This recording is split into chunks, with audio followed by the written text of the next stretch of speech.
I met Daniel on a hot afternoon. My bike had a flat tire again. I was near Fort Knox, where I live with my mother. My father works in the military. He is in another country, so it's just me and my mother at home. I pushed my bike all the way to a small garage down the road. That's where I saw Daniel for the first time. He looked busy, but calm. He was working on a car, but he stopped when he saw me. He took my bike and fixed the tire without saying much. I remember thinking he was quiet, but his face was kind. After he fixed it, I tried to pay him, but he didn't take any money. He just said I looked tired and should go home and rest.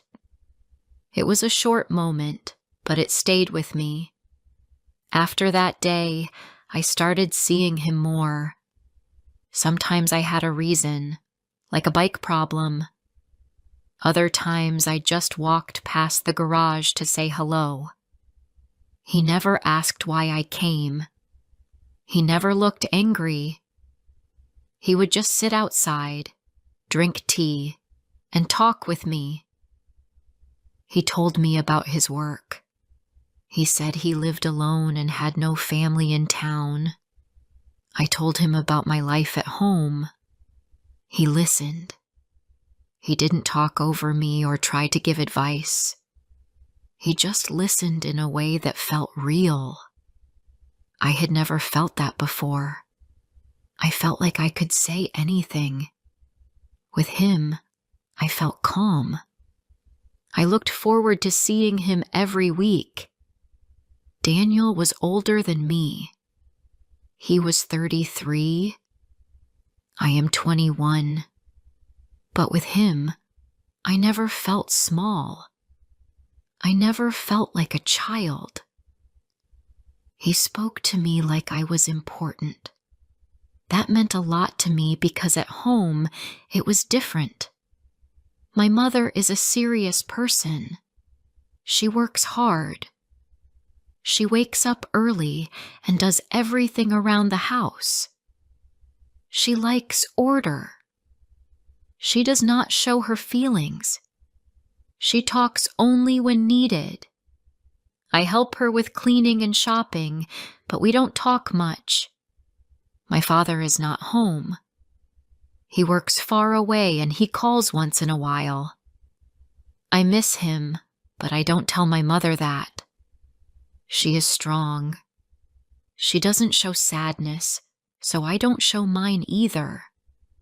After a few months, I decided to tell her about Daniel.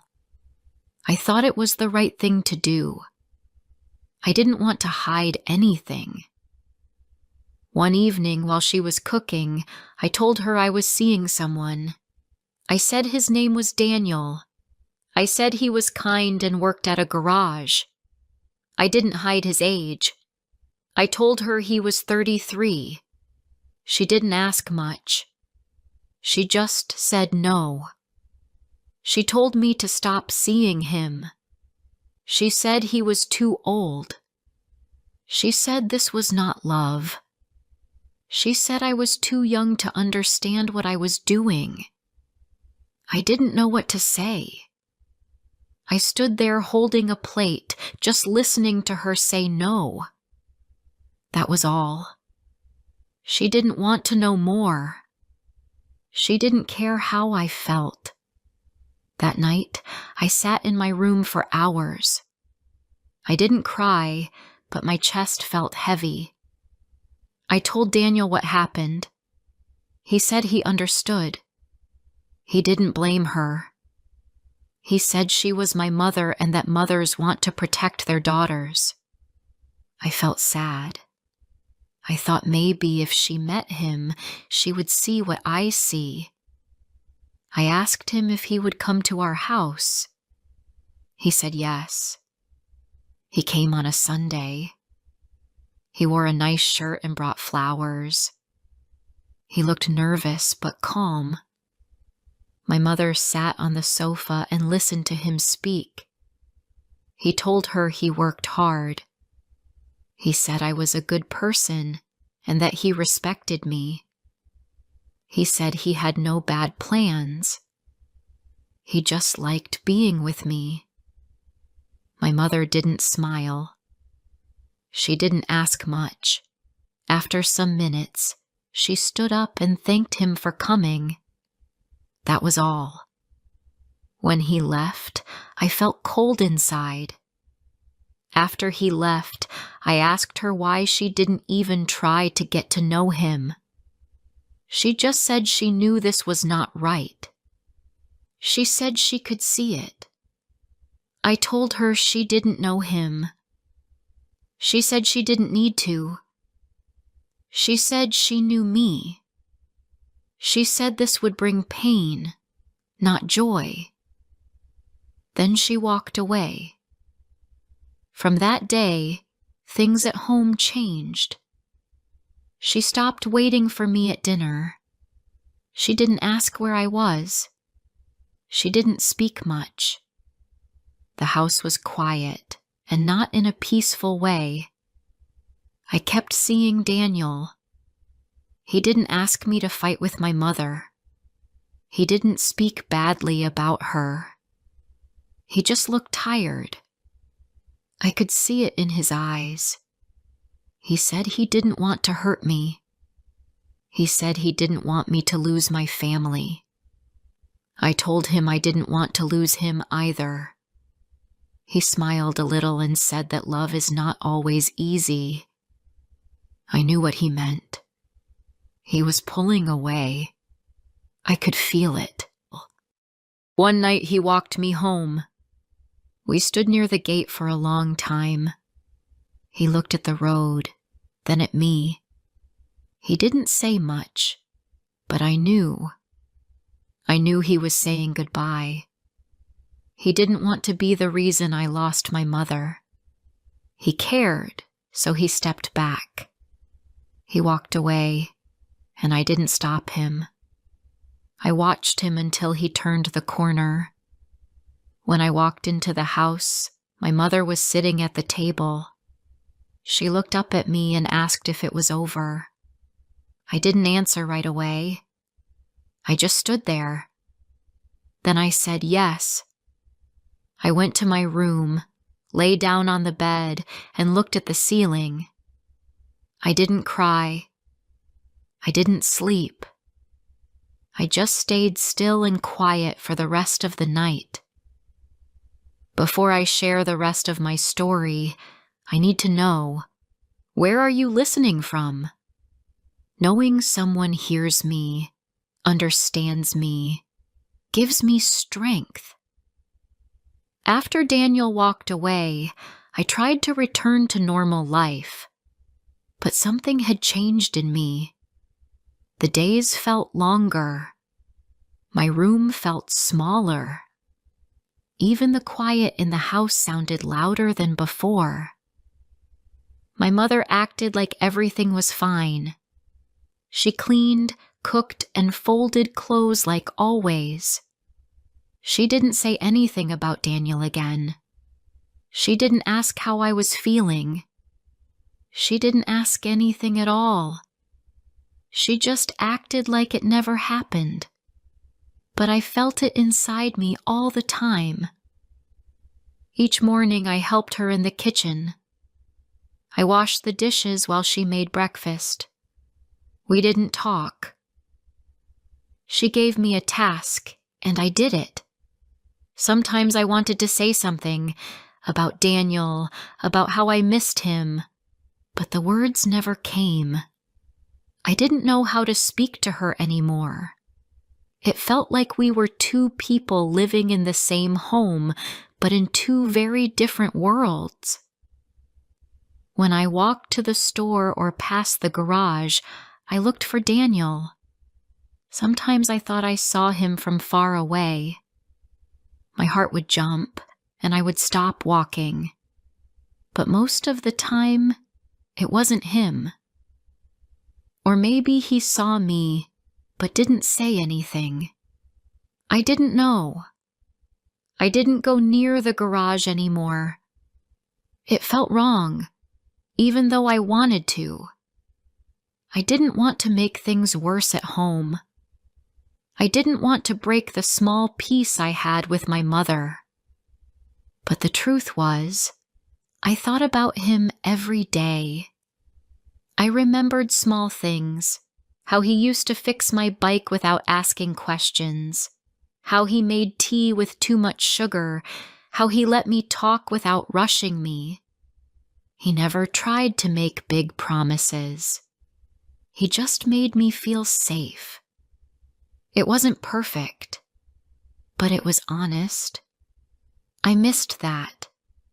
And I missed who I was when I was with him. I felt seen. At home, I was just someone who followed rules. My friends didn't know much. I didn't tell them the whole story.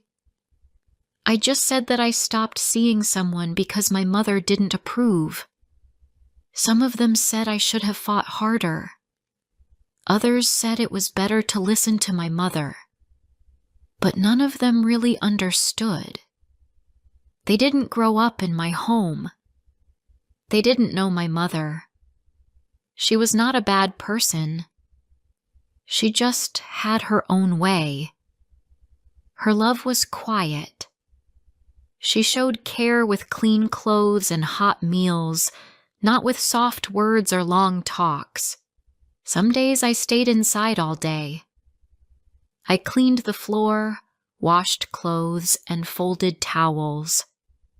I did these things because I didn't know what else to do. I stopped reading books. I didn't play music anymore. I didn't go out unless I had to. It was like I was waiting for something, but I didn't know what. I just knew that something inside me was tired. I didn't feel strong like before. I felt small again. Weeks passed like this. My father called once. He spoke to my mother for a long time. Then she gave me the phone. He asked how I was. I said I was fine. He told me he was proud of me. I said thank you. That was all. I wanted to tell him everything, but I couldn't. I didn't know how to start, so I stayed quiet. When I gave the phone back to my mother, she didn't say anything. She just hung up and went back to folding clothes. One evening, I was standing near the window. The sun was low, and the sky looked orange. I saw a couple walking down the street. They were laughing.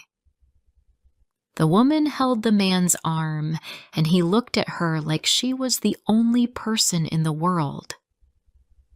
I watched them until they turned the corner. Then I sat down on the floor and stayed there. I didn't cry. I just sat and listened to the sound of nothing. Later that week, my mother asked me to go to the store. I walked there slowly. I passed the garage but didn't look inside. I didn't want to feel that pain again. But as I walked past, I heard someone say my name. I turned and saw Daniel standing near the garage door. He looked the same, but also different. He looked tired, like he hadn't slept well. I stopped, but I didn't move closer. He didn't walk toward me either. He just looked at me and gave a small wave. I waved back. Then I turned and walked away. I didn't go into the store. I walked around for a while before going home. That night I couldn't sleep. I kept thinking about his face. He didn't look angry. He didn't look sad. He just looked like someone who missed someone else. I wanted to talk to him, just once, to say thank you, but I didn't know if it would help or make things harder. So I stayed in bed and waited for the night to end. After that day, I didn't see him again. Maybe he left. Maybe he found someone new. I never asked. I didn't want to know. I needed to move on, even if it was slow. I started going out again. I walked in the park. I watched the birds and the trees. I sat on benches and tried to feel normal again. Slowly, my days became a little easier. I still thought of him, but not every hour. Sometimes a whole morning would pass before his name came into my head. One day, my mother and I were in the kitchen again. We were both quiet. Then she said, without looking at me, "You did the right thing." I didn't answer. I didn't know what to say. Maybe she was right. Maybe I would never know.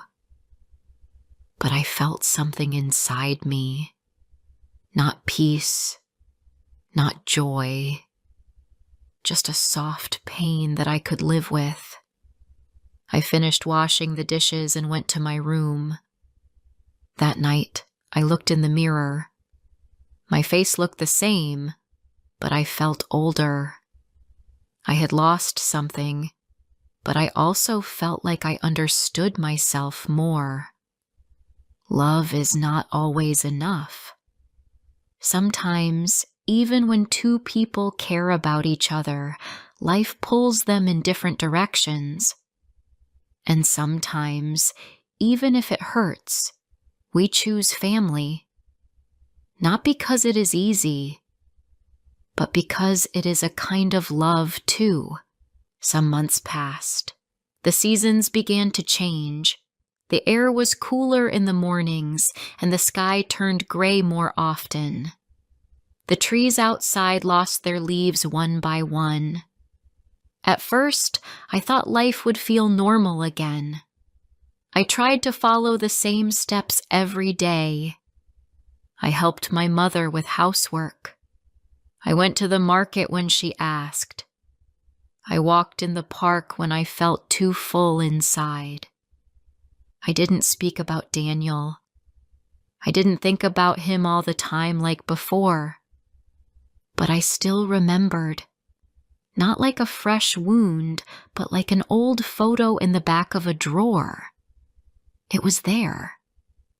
It didn't hurt the same way, but it was still part of me.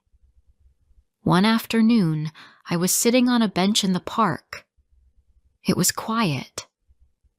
There were a few children running around and some people walking their dogs. I sat still and watched the wind move the grass. It was simple, but for the first time in weeks, I felt calm. I didn't think of what I had lost. I didn't think of what I could have had. I just sat with the silence.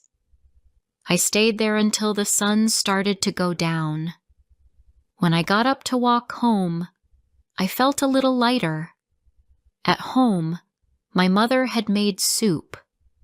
She didn't say much, but she had placed a bowl on the table for me. We sat together and ate in silence. There were no big words between us, but the small actions began to speak more than her old rules ever could. She didn't ask where I had been. She didn't say I should do more or be different. She just let me sit with her, and that was something. Later that night, I looked through some old photos on my phone. I saw one of Daniel and me. It was from far away. He had taken it when I was drinking tea and laughing about something. I didn't delete the photo. I didn't open it either. I just let it sit there in the gallery like everything else I had saved over the years. I didn't want to remove him from my life. I only wanted to carry him quietly, like a memory I could respect. The next morning, I woke up early and made breakfast. My mother walked in while I was placing eggs on the plate. She looked surprised but didn't say anything. She sat down, and I joined her. It was the first time in a long while that I had cooked something for her. We ate slowly. I didn't talk, and neither did she, but something felt different. She poured me tea and placed the cup in front of me. That one small act said more than any long talk could have. Some days later, I decided to go to the other side of town. I didn't have a reason. I just wanted to see something new.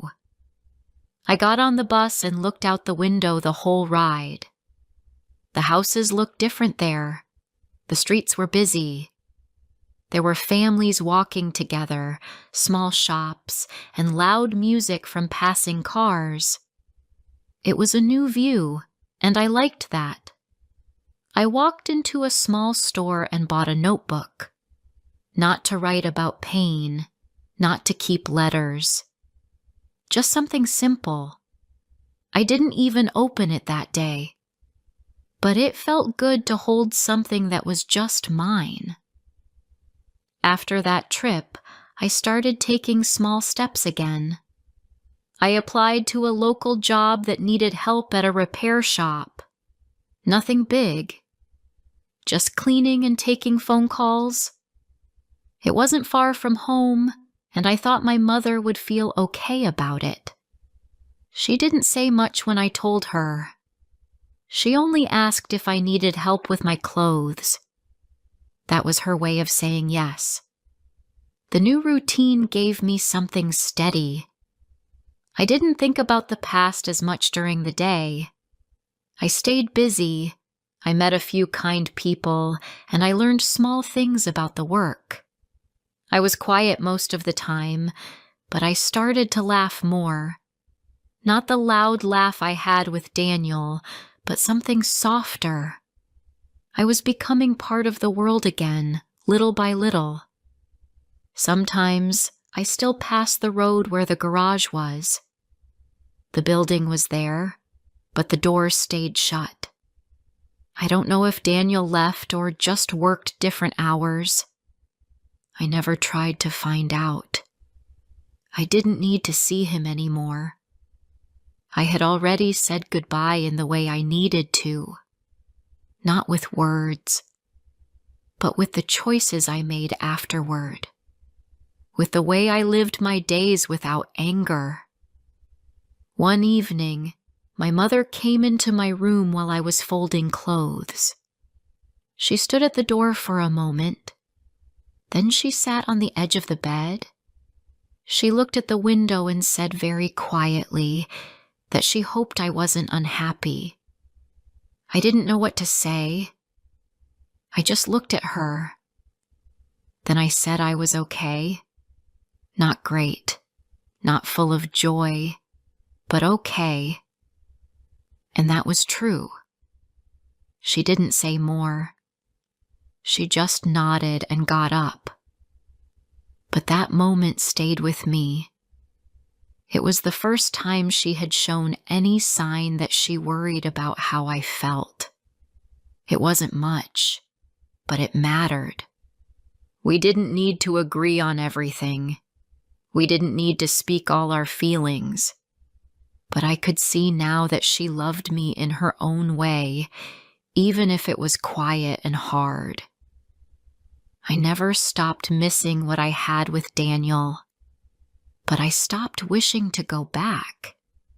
I knew that if we had stayed together, the fight at home would have grown louder. The silence between my mother and me might have turned into something cold and permanent. Maybe love is not always about holding on. Maybe sometimes love is also about letting go before everything breaks. Now when I think of him, I feel sad, but I also feel grateful. I don't carry anger in my heart. Just a quiet thanks. He showed me something true, even for a short time. And I think he let go not because he didn't care, but because he cared too much to make things worse for me. Life didn't become perfect after all this, but I became stronger. I learned that I can lose someone and still find myself again. I learned that love can be real and still not stay. And I learned that peace with someone you live with is sometimes more important than proving who is right. And even if my mother and I never speak about him again, I know we both remember. We just remember in silence. And sometimes that is enough. What would you do if you saw your best friend's boyfriend with another girl? Would you tell her, or would you stay quiet? I asked myself this question one Saturday afternoon, and my answer changed everything for me and for my best friend. My name is Sarah. I am 26 years old. I never thought one simple moment could change my heart so much. But that day, I saw something that made me doubt a person I thought I could trust. Please don't forget to subscribe, share this story, and leave a comment if you also wonder what you would do in my place. It helps me continue to share these stories with you. It was a sunny Saturday in Boston. My best friend, Olivia, was at work in her office. She worked long hours, but she still tried to spend time with her boyfriend, Daniel. Daniel was a young doctor at the city hospital. Olivia often told me that he was tired, that he worked many night shifts, and that they did not go out much anymore. I always thought this was normal. Being a doctor is a hard job, and he needed rest. But that day, I saw something that made me question all of it. I was walking near the bus station. I did not plan to stop, but I saw something that froze me. I saw Daniel. He was not in his doctor clothes. He was not at the hospital. He was standing near the coffee shop, and he was not alone. A young woman was with him.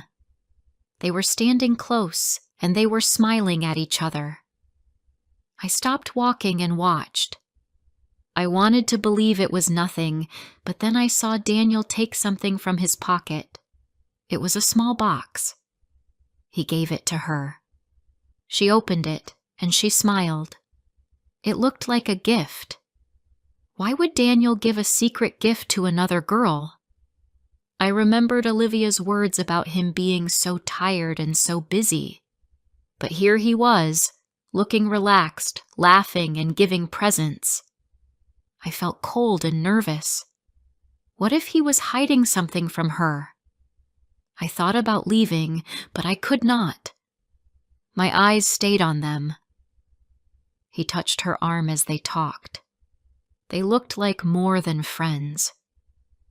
My heart started to beat faster. Should I do something? Should I take a photo? I had never done anything like that before, but I was scared Olivia would not believe me if I just told her. I took out my phone, raised it slowly, and clicked. I took a picture. When they walked away together, I stayed frozen in my place. I looked at the picture again and again. Daniel with another girl. Daniel giving her a gift. My head was full of questions. Who was she? Why was he with her? What should I do? I felt like I was holding a secret that could break my best friend's heart. That night, I could not sleep well. I wanted to tell Olivia right away, but I also wanted to protect her. Maybe I was wrong. Maybe there was a good reason. But what if there was not? I thought about how Olivia trusted me. If she later found out that I saw this and stayed quiet, she would feel even more hurt. I felt stuck between two hard choices. The next morning, Olivia sent me a message. She asked me if I was free for lunch at her apartment. I typed yes, but my hands felt strange. My head was full of the photo. How could I sit and smile with her when I was hiding this? But I told myself this was the chance. Maybe this was the moment I needed to tell her. When I reached her place, Olivia opened the door with a big smile. She looked so happy, and I felt my heart break. She had no idea about what I saw. She made me sit at the table and poured some juice. She talked about her office work. She laughed about some small things. She even said, "Daniel is so tired these days. He hardly has time to rest." I almost cried right there. I looked at her face, so full of trust, and I knew I could not keep this secret. She noticed my silence. "Are you okay?" she asked. I took a deep breath. My hands were shaking, but I opened my phone. "Olivia," I said slowly. "I saw Daniel yesterday." She looked surprised. "Where?" she asked, still smiling. I turned the phone so she could see the picture. He was with another girl. He gave her a gift. Her smile disappeared. She took the phone and stared at the photo. Her eyes looked different now, serious and a little afraid. "Who is this?" she asked me. I shook my head. "I don't know, but they looked close." For a long moment she said nothing. She just kept looking at the picture. I felt my whole body turn heavy. "I'm sorry," I whispered. "I didn't want to hurt you, but I had to tell you." She looked at me again, but this time her eyes were not warm. She looked confused, maybe even angry. "Why did you take a photo?" she asked. I answered quickly, "Because I didn't want to guess. I wanted you to see it yourself." She stayed silent. My stomach felt like stone. Did I just make everything worse? Maybe she thought I was only making trouble. Maybe she would not believe me at all. I wanted to cry, but I stayed quiet. Finally, Olivia said, "I need to ask him." She picked up her phone and typed something fast. I asked her if she wanted me to leave, but she shook her head. "Stay," she said. "I want him to explain this to both of us." I froze. My hands turned cold. I did not know if I wanted to face him. What if he lied? What if he said I was the problem? But it was too late now.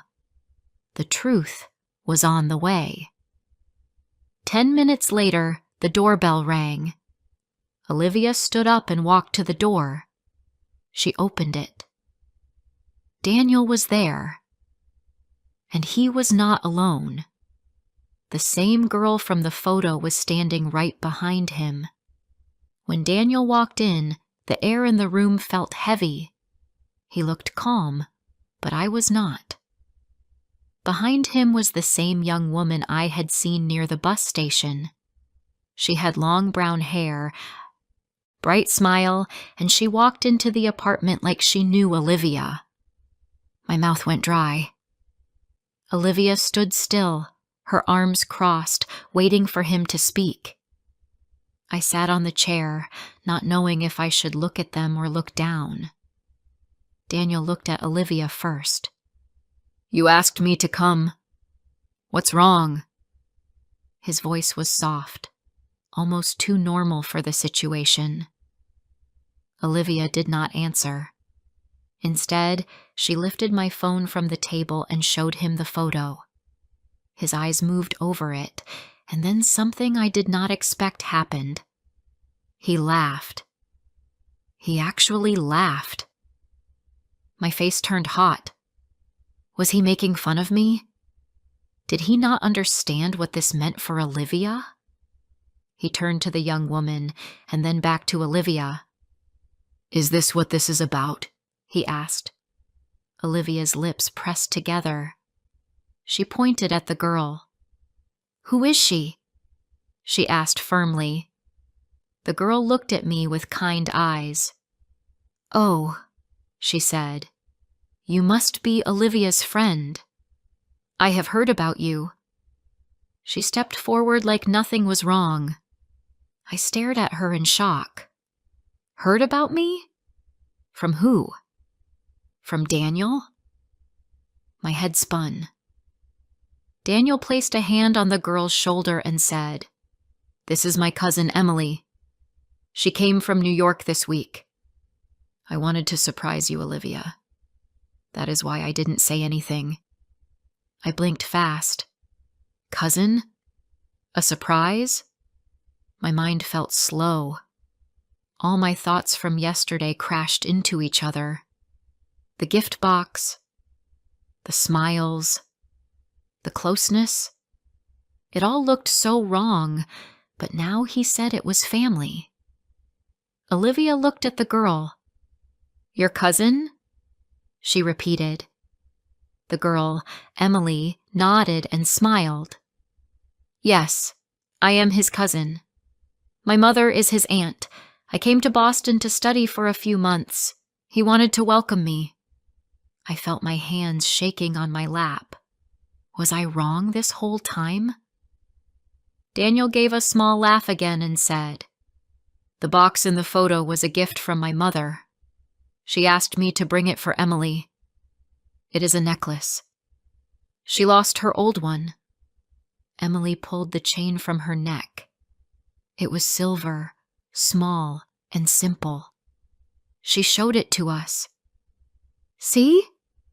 From Aunt Mary, she said with a happy face. I felt my cheeks burn red. All my fear, all my secret worry, maybe it was nothing.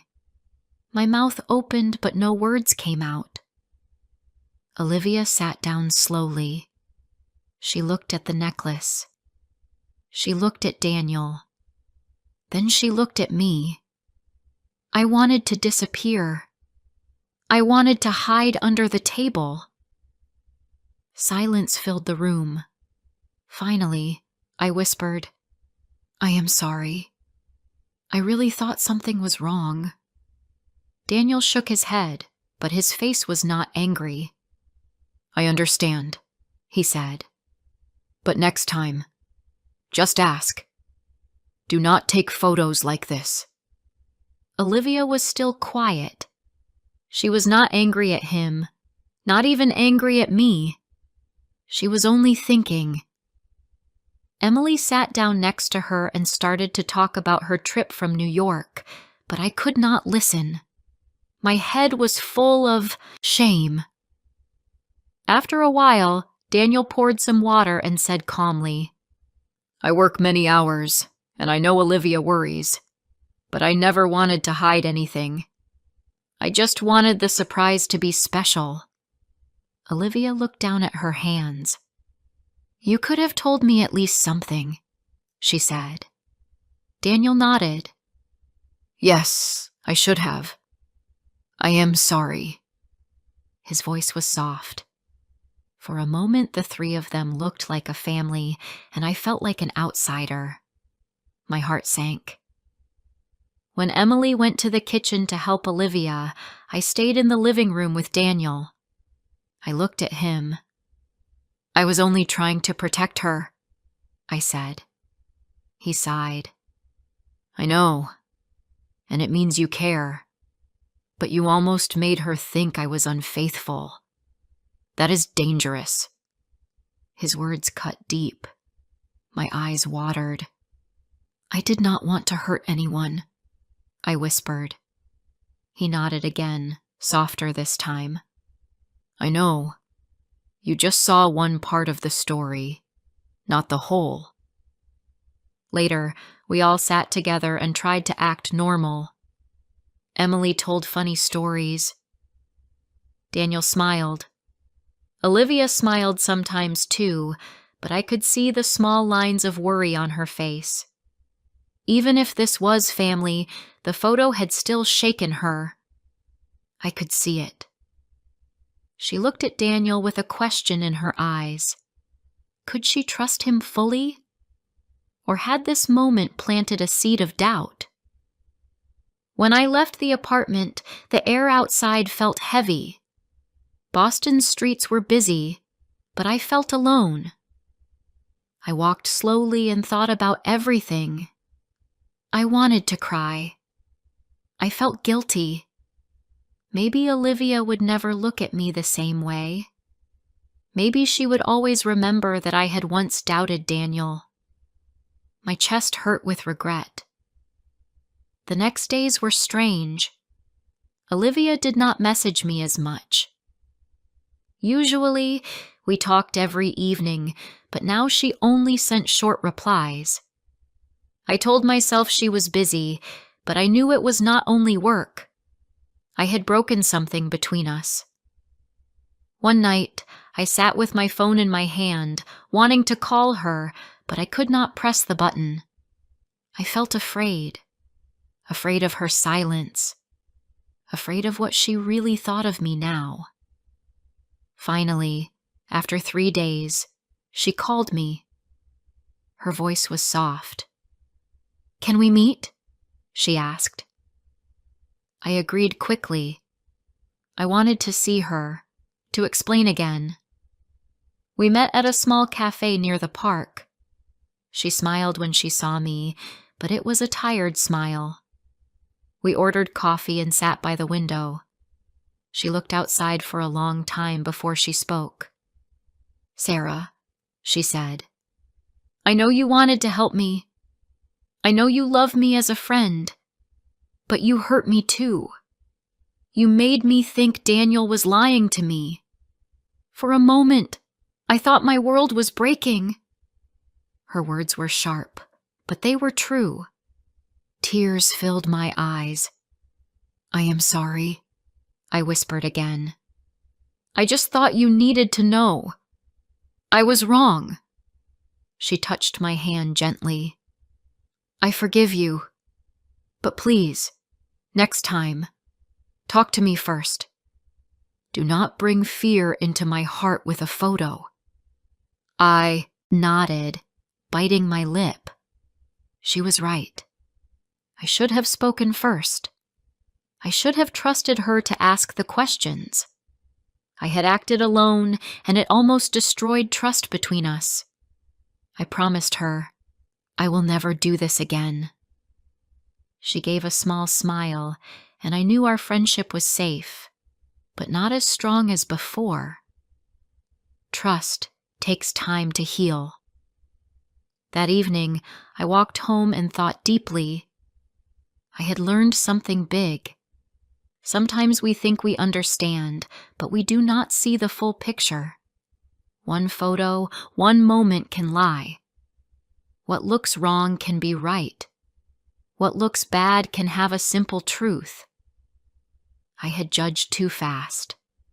I had made Olivia afraid for no reason, and I almost lost her because of it. A week later, Olivia invited me again, this time with Daniel and Emily. They wanted to show me that everything was fine. Emily cooked pasta, and we ate together. We laughed and talked, but deep inside, I was still careful. I wanted to protect my friend, but now I knew that protection needs patience. A friend must not only guard, but also wait for truth. After dinner, Daniel looked at me kindly. "I respect that you care for Olivia," he said. "That shows you are a true friend. But remember, sometimes good intentions can hurt if we don't wait for answers." His words stayed with me. I nodded slowly. He was right. As I walked home that night, I felt lighter. I had made a mistake, but I had also learned I would never forget this lesson. Friends are important, but so is truth. And truth sometimes waits behind patience, not behind quick action. I promised myself, next time, I will ask, not assume. Next time, I will speak, not just act. Days passed, and life slowly returned to normal. Olivia still met me for coffee, but I could feel something different between us. We laughed, we talked, but sometimes she looked at me with quiet eyes. I knew she still remembered that day. Trust takes time, and I had to give her that time. Daniel also changed a little. He sometimes asked Olivia to join him at the hospital cafeteria, even if only for 10 minutes. He wanted her to feel included in his life. When he told her about his busy hours, he also shared small stories about patients or coworkers.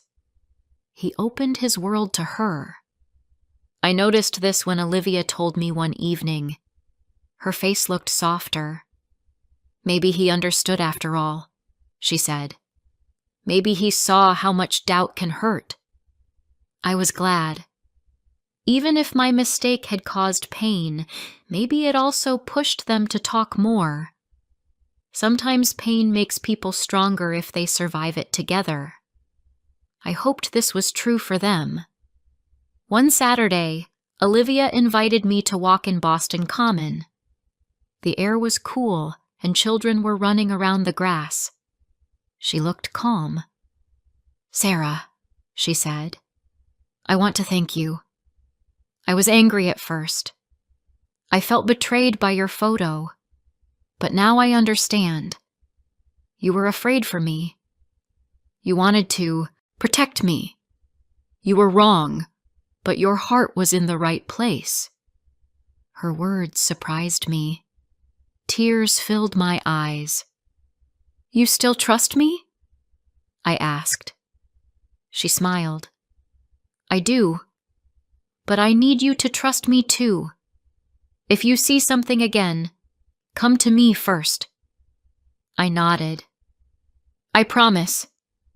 At that moment, I felt a weight lift from my chest. Emily, the cousin, also became part of our small circle. She often joined us for coffee. She was cheerful, full of energy, and she did not hold anything against me.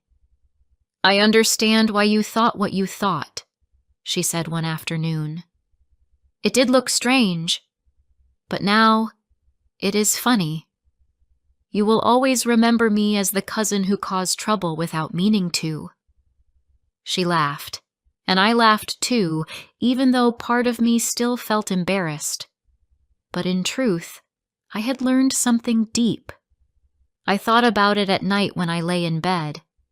I had learned that sometimes we only see a part of the picture, a smile, a gift, a touch of a hand. Our mind builds a story around it, but that story is not always true. My mistake showed me that love and friendship need trust, not only suspicion. To protect someone, we must first believe in them. One evening, Olivia called me and said she wanted to meet for dinner. I agreed quickly. We met at a small Italian place near the river. The lights were warm and the music was soft. When I arrived, she was already there with Daniel. They waved at me. I sat down, nervous but happy. Olivia looked at me. "I want you to know," she said. "Daniel and I are fine. We talk more now. And I think part of that is because of what happened." Daniel gave a small smile. "Yes," he said. "It reminded me that silence can hurt more than truth, even when the truth is simple." I felt relief wash over me. My mistake had not destroyed them. In some strange way, it had made them talk more openly. Olivia reached for my hand. "You are still my best friend," she said. My eyes filled with tears again. I whispered, "Thank you." After dinner, as we walked by the river, I thought about all that had happened. Just one moment, one photo, had changed so much. It had shaken my friendship, tested their relationship, and forced all of us to see truth more clearly. But it had also taught me a lesson I would never forget. Later that week, I shared the story with another close friend. She listened and then said, "So, what did you learn?" I smiled sadly. I learned that even good intentions can hurt if we act too fast. I learned that trust is not only about what we see, but also about what we believe. And I learned that sorry is not weakness. Sorry is the start of peace. My friend nodded. She understood, and I felt stronger for saying it aloud. Time moved on. Emily stayed in Boston for a few more months. She became like a little sister to both Olivia and me. We went shopping, we cooked together, and we laughed about small things. Sometimes she teased me about the photo. "Next time, just ask me before you take my picture," she joked. I laughed too, because laughter was easier now. The pain had passed. The lesson had stayed. When Emily finally left for New York, we all went to the station together. Olivia hugged her tightly. Daniel carried her bag. I stood nearby, smiling. Emily waved at us as she boarded the bus. "Don't worry," she called out. "I will be back soon. And no more secret gifts next time." We laughed as the bus drove away.